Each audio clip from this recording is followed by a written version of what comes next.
তুমি আসবে বলে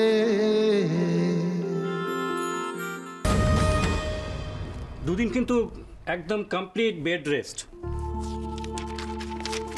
আসলে চোটটা কোমরে লেগেছে তো, বেশি হাঁটা চলা বা চাপ পড়লে কিন্তু খুব ব্যথাটা বেড়ে যেতে পারে।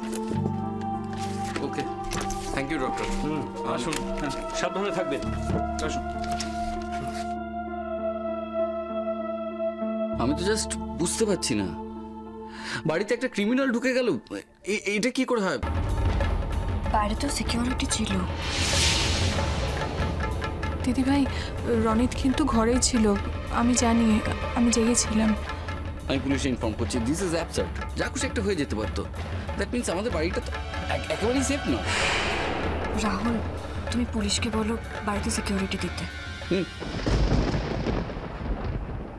এক সেকেন্ড, মামা কোথায়?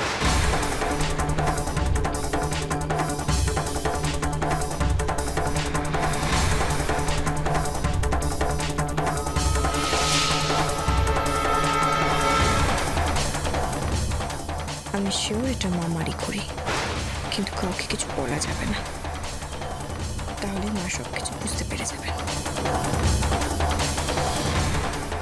কি হলো মামি? মামা কোথায়? মামি, আমার কথা জবাব দাও।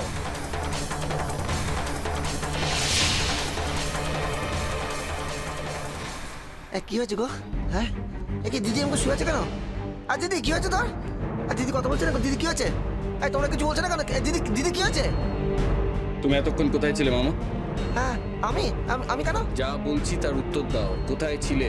না মানে আমি একটু মানে এত আমতা আমতা করার কি আছে? কোথায় ছিলে সেটা বলতে পারছো না?